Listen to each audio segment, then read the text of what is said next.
अस्सलाम वालेकुम जी। आज का जो दूसरा पार्ट है आज के लेक्चर का, उसमें हम देखेंगे कि हमारे पास फ़ाइल टाइप्स हैं, ये कितनी हैं और कौन-कौन सी हैं, इनके अंदर आगे फर्दर टाइप्स हैं वो हमारे पास क्या-क्या हैं। ये आपकी कोर्स आउटलाइन का चूँकि हिस्सा है, आपकी डेटाबेस वाली बुक के अंदर मुझे ये नहीं मिला, शुरू वाले चैप्टर्स में कहीं आगे जाके हो सकता ना हो। तो आपके पास जो आईटी की बुक है, जो आपको पहले पढ़ाई गई थी या आपको पहले जो फॉलो करवाई गई थी, उसका पेज नंबर आप ओपन कर लें 283। वहाँ से हम ये वाला सवाल कवर कर लेते हैं, चूँकि आउटलाइन में है तो हमें ये सवाल कवर करना पड़ेगा।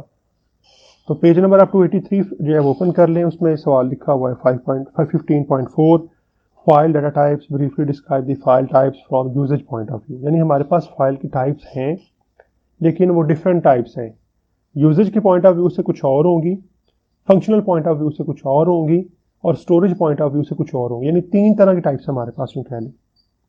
एक हमारे पास आगे नहीं, यूजेज के पॉइंट ऑफ व्यू से, ये पहली टाइप है, इसमें आगे फर्दर तीन टाइप्स हैं। दूसरी हमारे पास आ जाएगी फंक्शनल पॉइंट ऑफ व्यू में, और फंक्शनल पॉइंट ऑफ व्यू में हमारे पास आगे फर्दर दो टाइप्स हैं। और तीसरी हमारे पास आ जाएगी जो है ना, वो स्टोरेज पॉइंट ऑफ व्यू से आ जाएगी, उसमें हमारे पास फिर तीन टाइप्स हैं। तो तीन हमारी मेन टाइप्स कौन कौन सी होगी? यूजेज पॉइंट ऑफ व्यू से, ठीक है। तो पहले टाइप यानी यूँ कह लें कि यूजेज के लिहाज से होगी फाइल्स की जो है, दूसरी जो हमारे पास फंक्शन के लिहाज से होगी, और तीसरी हमारे पास स्टोरेज के लिहाज से होगी। ये मेन तीन टाइप्स हैं। इनके आगे फर्दर आगे जो है तीन, दो और तीन टाइप्स हैं। यूजेज पॉइंट ऑफ व्यू से हमारे पास जो तीन टाइप्स हैं वो है मास्टर फाइल, ट्रांजैक्शन फाइल और बैकअप फाइल। फंक्शन के पॉइंट ऑफ व्यू से बात करें तो हमारे पास दो टाइप्स हैं, प्रोग्राम फाइल और डाटा फाइल। और यूजेज के पॉइंट ऑफ व्यू से बात करें, सॉरी स्टोरेज के पॉइंट ऑफ व्यू से बात करें तो हमारे पास आगे फिर तीन टाइप्स हैं, सिक्वेंशियल फाइल, रैंडम या डायरेक्ट एक्सेस फाइल और इंडेक्स सिक्वेंशियल फाइल। तो ये हम डिस्कस करते हैं आज। तो पहली टाइप जरा डिस्कस कर लें। पहली हमारे पास है यूजेज के पॉइंट ऑफ व्यू से। तो डेफिनेशन पहले इसकी कर लेते हैं। पहली ही लाइन के अंदर इसकी डेफिनेशन लिखी हुई है, और collection of record treated as a single unit is called a file. File की डेफिनेशन क्या होगी कि हमारे पास कुछ ऐसे रिकॉर्ड की कलेक्शन या कॉम्बिनेशन जिसको हम एक सिंगल यूनिट के तौर पे जो कंसिडर करते हैं, वो एक फाइल कहलाएगी। A file is also known as data set, इसको हम डाटा सेट भी कहते हैं। ये मैं पहले भी बात की हुई है। तो बेसिकली यूजर की पॉइंट, ये तो फाइल की डेफिनेशन है। यूजर की पॉइंट ऑफ व्यू से इसकी जो तीन टाइप्स हैं आप लिख लें। There are three types of files according to the user point of view. तो वो हमारे पास पहली है मास्टर फाइल, ठीक है जी। तो मास्टर फाइल जो है वो क्या होती है? इसमें सबसे पहले जो है हमारे पास वो डेफिनेशन उसने एक लाइन की खुद की दे दी हुई है, ये आपकी डेफिनेशन हो जाएगी। Master files are used to store the information that remains constant for a long period of time. Master file हमारे पास ऐसी फाइल्स होती हैं जिनमें ऐसी इंफॉर्मेशन स्टोर की जाती है जो आमतौर पर चेंज नहीं होनी होती, इसलिए ये आमतौर पर कांस्टेंट रहती हैं। मिसाल हम ले लेते हैं, मिसाल से आपको समझ आ जाएगी। मिसाल ये है कि आप एक बैंक के अंदर गए, आपने वहां पर जो है एक अकाउंट ओपन करवाया। जब वो अकाउंट ओपन करेंगे तो आपसे आपकी पर्सनल इन्फॉर्मेशन वो रिक्वायर करेंगे। वो जो पर्सनल इन्फॉर्मेशन होगी ना, वो एक दफ़ा आपसे लेकर स्टोर कर लेंगे, और जिस फाइल के अंदर स्टोर करेंगे वो आपकी मास्टर फाइल होगी, जिसमें आपके क्लाइंट्स की सारी इन्फॉर्मेशन पड़ी हुई है, वो मास्टर फाइल कहलाएगी। ये मास्टर फाइल जो है ये आमतौर पर चेंज नहीं होती, क्योंकि स्टूडेंट्स आपने जो एक दफ़ा इन्फॉर्मेशन लिखवा दी है वो आमतौर पर चेंज नहीं आपने करनी होती। बहुत जो कम चांस होते हैं कि आपने फर्स्ट कर मैंने अपना बैंक अकाउंट खुलवाया, मैंने वहाँ पर अपनी इन्फॉर्मेशन जो है वो सारी लिखवाई। उसमें कुछ चीज़ें जो होती हैं जो मेरी चेंज हो सकती हैं। लेट से मेरा एड्रेस चेंज हो गया तो मैं जाकर चेंज करवा लूँगा, बाकी चीज़ें आमतौर पर चेंज नहीं होती। तो इसलिए हम कहते हैं ये आमतौर पे ना ज़्यादा देर के लिए हम इसे स्टोर करते हैं। एग्जाम्पल के तौर पर सही कह दिया है, ये address file of all students enrolled in a college is a master file. Address जो फाइल है हमारे पास वो मास्टर फाइल होगी। उसमें क्या कुछ हो सकता है, नेम हो सकता है, एड्रेस हो सकता है, फ़ोन नंबर, ईमेल वगैरह। यानी स्टूडेंट की जो फाइल होगी ना, एड्रेस फाइल की जगह आपकी कहना कि स्टूडेंट की जो फाइल है हमारे पास वो मास्टर फाइल होगी। अब दूसरी बात कर लेते हैं ट्रांजैक्शन फाइल की। बस आपने ये एग्जाम्पल कर लेनी, ये 1.5 लाइन है, इससे आगे जाने की जरूरत नहीं, पढ़ लें आप। ट्रांजैक्शन फाइल क्या होगी? A type of file that is used to store input data before processing is called transaction file। ऐसी फाइल जिसके अंदर जो है प्रोसेसिंग से पहले डाटा इनपुट किया जाता है, उसको हम जो है वो ट्रांजैक्शन फाइल कहते हैं। अभी मैं एग्जांपल आपको देता हूँ। It may be temporary file and may exist until the master file is updated. ये एक टेम्परेरी फाइल भी हो सकती है, यानी ये बाद में ख़त्म हो जाएगी। कब ख़त्म होगी? जब इसमें से जो डाटा है वो मास्टर फाइल में नोट कर दिया जाएगा। मिसाल के तौर पर मास्टर फाइल में पड़ा हुआ मेरा बैलेंस, लेट्स से अभी जो बैलेंस था वो मेरा जो था वो फर्स्ट कर 50,000 है। ओके जी, मैंने एक ट्रांजैक्शन की, ट्रांजैक्शन से मुराद है कि मैंने जाकर चेक के जरिए से, मैंने किसी एप्लीकेशन के जरिए से, मैंने एटीएम से, या मैंने बैंक ट्रांसफर के जरिए से पैसे किसी और बंदे को भेज दिए, अंदर से 15,000 भेज दिए। तो ये जो होगा ना कि 15,000 पे मैंने ट्रांजेक्ट किए हैं, ट्रांसफर किए हैं, ये ट्रांजैक्शन फाइल के अंदर नोट होगा। ये कैसे अपडेट करेगा मास्टर फाइल को? ये जाकर फिर हम क्या करेंगे, जब ये ट्रांजैक्शन हो जाएगी, पैसे ट्रांसफर हो जाएंगे, फिर हम इस ट्रांजैक्शन फाइल से डाटा उठा के बैलेंस वाले मास्टर फाइल के अंदर आके बैलेंस वाले खाने के अंदर वो 50 में से 15 माइनस कर देंगे, तो हमारे पास बैलेंस पे बाकी जो है वो 35,000 रह जाएगा। तो यही मिसाल है कि मास्टर फाइल और ट्रांजैक्शन फाइल में काम कैसे होता है। कि मास्टर फाइल में तो आपकी वो इंफॉर्मेशन पड़ी थी जो कम चेंज होनी होती है, बैलेंस वगैरह, और ट्रांजैक्शन में जो आप जितनी ट्रांजैक्शन करेंगे वो सारी ट्रांजैक्शन में नोट होंगी, और ये फाइल जो है इनमें से डाटा उठा के हम फिर जो है मास्टर फाइल के अंदर अपडेट कर देते हैं। जी, बात क्लियर होगी? तो अगर हमने स्टूडेंट की एग्जांपल ली थी ऊपर वाले में, तो नीचे वाले में इसमें कोई एग्जांपल नहीं दी होगी, तो आप लिख लें एंड के ऊपर जो है। तो पहली दो तकरीबन लाइनें जो है डेफिनेशन में आ जाएंगी, एंड पे एग्जांपल लिख लें। For example, fee deposit by the student, जो स्टूडेंट ने फी डिपॉजिट की है ना, उसकी जो इन्फॉर्मेशन होगी वो ट्रांजैक्शन फाइल के अंदर होगी। क्योंकि हमने ऊपर स्टूडेंट की मिसाल ली थी, तो यहाँ पे स्टूडेंट की मिसाल मैं आपको देता हूँ। वैसे मैंने जो आपको समझाई, मैंने बैंक की मिसाल आपको समझा दी। तीसरी टाइप आ जाती है हमारे पास यूजर के पॉइंट ऑफ व्यू से जो है, वो आ जाती है फिर हमारे पास बैकअप फाइल। ये आपको क्या करना पड़ेगा, इसका मैं बताता हूँ। पहली लाइन से आपने स्टार्ट करके तीसरी लाइन तक जाना है, यानी तकरीबन आपको सारा ही करना पड़ेगा, लेकिन तीसरी लाइन के हाथ तक आपने जाना है। A type of file that is used to take backup of important data is called backup file। यानी आपने क्या किया, आपने मास्टर फाइल की कॉपी बना के रख ली। जिस तरह आप क्या करते हैं, अपने कंप्यूटर में कोई डाटा पड़ा हुआ है यूएसबी में स्टोर कर लेते हैं, फिर बैकअप रख लिया आपने। तो क्यों रखते हैं? क्योंकि अगर हमारे पास जो मास्टर फाइल है वो डिलीट हो जाती है, तो हमारे पास बैकअप में उसका जो है कॉपी पड़ी होगी, तो हम वहां से उसको जो है एक्सेस कर लेंगे, वहां से दोबारा उसे कॉपी कर लेंगे। तो आप भी तो यूएसबी में डाटा इसलिए रखते हैं ना ज्यादातर जो है, कि अगर आपके कंप्यूटर में से डाटा या कोई एक एक्सटर्नल हार्ड डिस्क में डाटा इसलिए रखते हैं कि आपके कंप्यूटर में से डाटा जो है वो खराब हो जाता है, करप्ट हो जाता है, डिलीट हो जाता है वायरस की वजह से, तो आप हार्ड डिस्क से या यूएसबी से जो दोबारा वो डाटा लेके आ सके। ओके, जिससे आगे जो है, it is use to store an additional copy of data, it is a permanent file, ये भी परमानेंट फाइल होती है। इसमें एडिशनल कॉपी हम जो डाटा की स्टोर कर लेते हैं। The data can be recovered from this file if the original file is lost और डैमेज। तो अगर हमारी ओरिजिनल फाइल जो है वो लॉस्ट हो जाती है, डैमेज हो जाती है, तो फिर हम इससे जो डाटा वो रिकवर कर सकते हैं। इसकी एग्जांपल नहीं लिखी हुई, तो आप इसकी एग्जांपल लिख लें, a copy of master file जो, यानी अगर हम मास्टर फाइल की कॉपी क्रिएट करते हैं तो वो हमारी जो बैकअप फाइल होगी। ओके जी, ये हमारे पास होगी फिर जो यूजर के पॉइंट ऑफ व्यू से तीन टाइप्स हैं। आगे हम बात कर लेते हैं फंक्शनल पॉइंट ऑफ व्यू से, दो टाइप्स हैं वो कौन कौन से। पहले फंक्शनल पॉइंट ऑफ व्यू से बात करते हैं। The files are given proper names from functional point of view. हम फाइल्स को प्रॉपर नेम देते हैं जब हमने फंक्शनल पॉइंट ऑफ व्यू से यूज करना होता है। और ये नेम किस तरह का होता है? It consist of file name and file extension.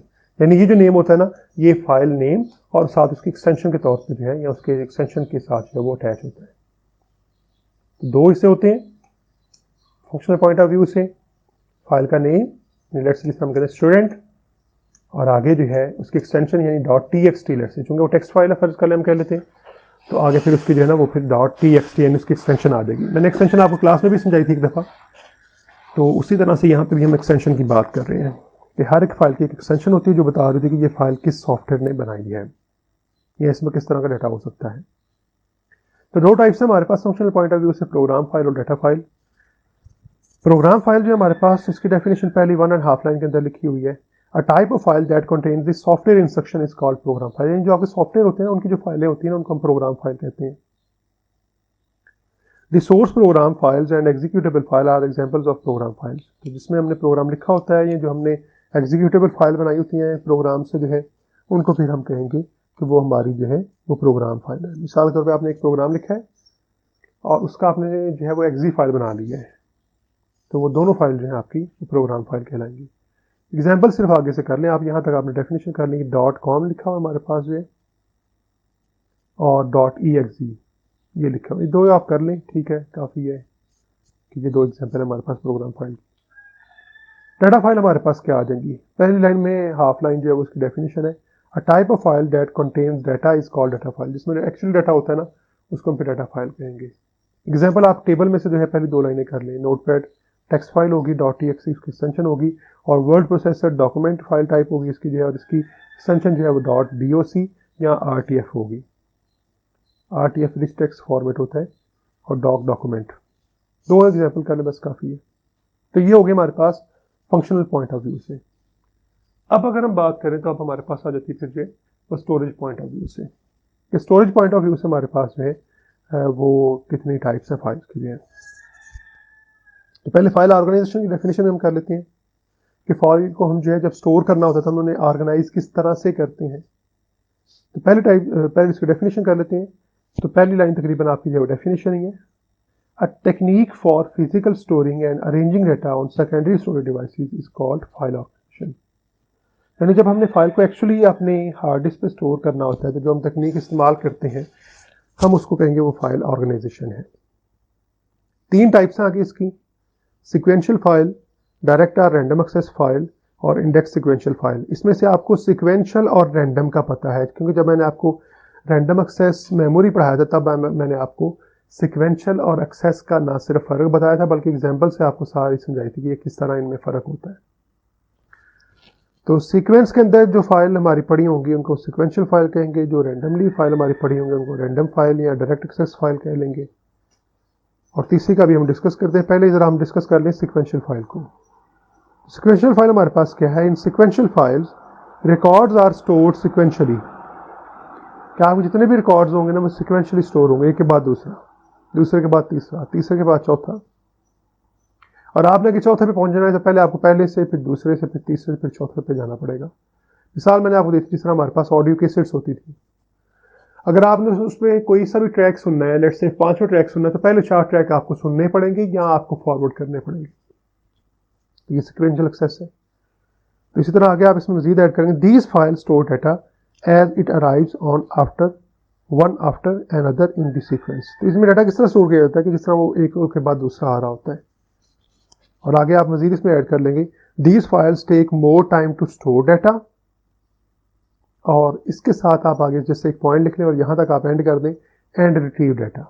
Retrieve से मुराद है डाटा एक्सेस करना, यानी डाटा को स्टोर करने में भी ज़्यादा टाइम लगेगा इन फाइल्स के ऊपर जो है, और एक्सेस करने में भी। एक्सेस को हम रिट्रीव कहते हैं, RETERIEVE।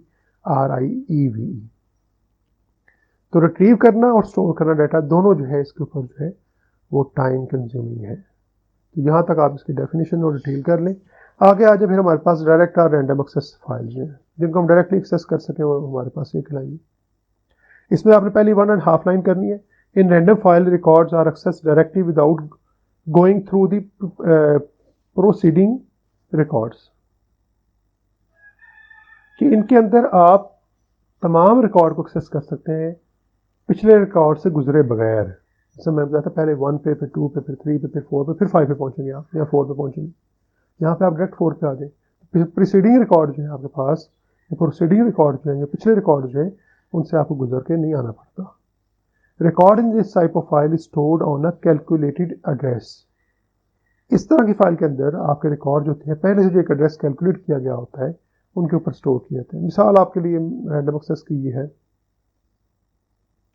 कि हम एक जो है वो कॉलोनी बनाते हैं, रहायशी कॉलोनी जो है, तो उसमें जो है जब प्लॉट्स बनाए जाते हैं उनको नंबर वैसे दे दिए जाते हैं। तो अगर किसी ने रहायश इख्तियार करनी है तो वो उस प्लॉट के ऊपर आकर जो है वो रहना शुरू कर देगा। तो वो अपना नाम तो चले लिख सकता है, प्लॉट का नंबर चेंज नहीं कर सकता। प्लॉट का नंबर पहले से हमने कैलकुलेट कर लिया हुआ है, पहले से लगा दिया हुआ है। आप वो मकान सेल कर दें, कोई और आ जाएगा तो वो कहता है अब ये मेरा प्लॉट है, ये मेरे घर का ये नंबर है। तो नंबर पहले से कैलकुलेट होते हैं। इसलिए कहा हुआ है कि यहाँ पे हम डाटा जो स्टोर करते हैं ना, वो पहले से कैलकुलेटेड एड्रेसेस के ऊपर हम जो डाटा स्टोर करते हैं। इसके बाद आपने क्या करना, आखिरी लाइन पे आ जाना है जहाँ पे लिखा हुआ है द प्रॉब्लम। इससे पहले आपने करना है सिनोनिम, ये एक आखिरी लफ्ज है, तो उससे पिछली लाइन के अंदर, सेंटेंस के अंदर यहाँ से आप निशान लगाएं, synonym is the problem. Is आप खुद से ऐड कर लें इसके अंदर। Synonym is the problem occurs if the same address is calculated to store 2 और मोर रिकॉर्ड्स। कि अगर हम 2 या 2 से ज़्यादा रिकॉर्ड्स सेम एड्रेस के ऊपर हम जो है कैलकुलेट करके स्टोर कर देते हैं तो फिर वहाँ पे हमारे पास प्रॉब्लम आ जाएगी सिनोनिम की। यानी रिकॉर्ड 2 डिफरेंट है लेकिन जब हमने उनको एक्सेस करना तो उनका एड्रेस जो है वो सेम है। मिसाल के तौर पे कि 2 फैमिलीज जो है वो एक ही घर के अंदर रह रही हैं, तो जाहिर बात है दोनों फैमिलीज तो अलग अलग हैं। जैसे एक घर के अंदर 2 जो है वो रेंट वाले बंदे या एक फैमिली जिनके ऑनर है और एक रेंट वाले आ जाते हैं, अब क्या हुआ, अब दोनों का एड्रेस सेम है, तो ये वाली प्रॉब्लम जो है हम इसको सिनोनिम कहते हैं। तो ये प्रॉब्लम जो है ना आपकी आ सकती है कि दोस्त दो से ज़्यादा रिकॉर्ड जो उनके लिए एक ही एड्रेस रखा हो, 2 फैमिलीज अलग अलग फैमिलीज हैं, रिलेटिव्स भी नहीं है आपस में, लेकिन उनका एड्रेस जो है वो सेम है, इसको हम सिनोनिम प्रॉब्लम कहते हैं। आगे जी इंडेक्स सिक्वेंशियल फाइल जो हमारे पास वो क्या होगी, the data in the type of file can be access sequentially as well as randomly based on a key value. ये ऐसी फाइल होती है जिनमें हम डाटा जो है वो सिक्वेंशियली भी एक्सेस कर सकते हैं और रैंडमली एक्सेस भी कर सकते हैं, लेकिन असल जो इसका तरीकेकार होता है ना वो हमेशा होता है की वैल्यू। यानी आपके पास फर्ज कर लें बहुत सारे जो है, जिस तरह बैंक के अंदर लॉकर्स होते हैं, बहुत सारे लॉकर्स हैं, दराज हैं बहुत सारे जो है, तो आपने एक ख़ास दराज को ओपन करना है, तो किसको ओपन करें, जिसकी आपके पास की होगी। पहले आप वो दराज ढूंढेंगे जिसकी की है आपके पास, और फिर आप उसकी की मदद से उस दराज को ओपन कर लेंगे। तो हो सकता है कि आप जो है वो सिक्वेंशली जो है आप दराज को ढूंढें, उस दराज पे पहुंचे और उसमें से डाटा जो आप हो सकता है दराज खोल के रैंडमली एक्सेस कर लें। तो इसलिए दोनों तरीके का इसमें इंप्लीमेंट होते हैं। A record are stored in the form of key pointer pair in the index file। तो रिकॉर्ड जो होते हैं स्टोर किए जाते हैं की पॉइंटर पेयर की शक्ल में, यानी की भी होगी और साथ पॉइंटर भी होगा इंडेक्स फाइल के अंदर। Therefore it requires more space on the disk. इस वजह से फिर हमें क्या करना पड़ता है कि हमें हार्ड डिस्क के ऊपर ज़्यादा जगह चाहिए होती है, यानी रिकॉर्ड भी हमने स्टोर करना है और उसके की और वैल्यू या की और पॉइंटर जो उसकी वैल्यू भी स्टोर करनी है अलग फाइल के अंदर। सारी बातें वो फिर स्पेस ज़्यादा लेगी। In processing is as fast as random file it's processing. तो इनकी जो प्रोसेसिंग होगी अलबत्ता वो अलबत्ता रैंडम फाइल की तरह फास्ट होगी। तो ये हमारे पास जो था सारा था ये स्टोरेज के पॉइंट ऑफ व्यू से। तो ये 3 फाइल की टाइप्स हैं, यूजर्स के पॉइंट ऑफ व्यू से, फंक्शन के पॉइंट ऑफ व्यू से और स्टोरेज के पॉइंट ऑफ व्यू से। तो इनको आपने अच्छी तरह से प्रिपेयर करना है। ये फाइल टाइप चूँकि एक मेन टॉपिक लिखा हुआ था आपका उसके अंदर जो है, इसलिए मैंने सोचा कि आज के लेक्चर के अंदर हम इसको भी कवर कर लेते हैं। तो आज के लेक्चर के अंदर हम फिर इतनी ही बातें करेंगे, तो आप इसको प्रिपेयर कर लें। अगर किसी को कोई किसी किस्म का इशू हो तो वो मेरे साथ जो है फिर वो डिस्कस कर सकता है। ओके जी, अल्लाह हाफिज़।